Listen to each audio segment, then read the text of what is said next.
Hi, I'm Dr. Joan Friedman. Welcome back to Twin Tuesday. I wanted to share I had a most interesting session with a young man, identical twin that I'm seeing in his mid 30s. And he called me because he was feeling very depressed and very defeated and unable to make some important life decisions that seemed beyond his ability to comprehend. And as this happens so much with many identical twins, is that he grew up in a twin bubble and he rarely ever made any decision on his own. His parents made a lot of decision. His twin brother made most of their decisions, and he followed whatever his twin brother suggested. This was in sports, this was in professional school, in college. It just went on and on for most of his life. A little while ago, he finished his professional training and has had to decide if he wants to continue doing what he studied to do or do something different. And this is a very radical and upsetting situation for him because he's never really decided anything for himself, A, and B, his decision may very much affect the parental approval or the community or his brother. It's going against everything that he's never learned how to do.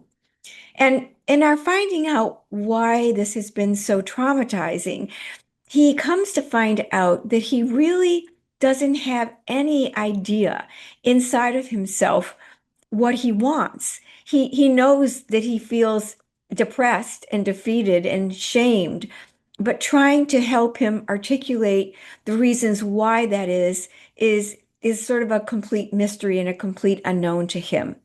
Today, we had a really interesting session in which I tried to explain what it feels like when you're young and you don't have a family member or a significant other who can help mirror some of the feelings that you're having. So I gave him the idea that maybe when you could be 7 years old, you could be twins and your parents have made a decision to put you in different classes, but you say to your mom or your dad, you know what, I don't feel that I'm capable of being on my own yet. I still need, my brother to be around so I can feel comfortable. So let me try this for 1 year, and then next year we can try to find to see if I can be in a class on my own.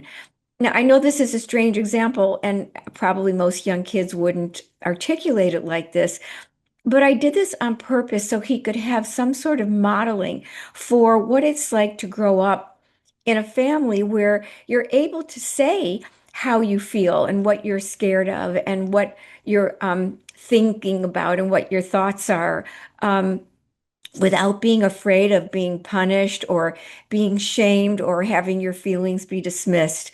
And this was really his whole life up to this point in his family, but mostly just by the twinship, which just unfortunately happens organically in many twin dynamics.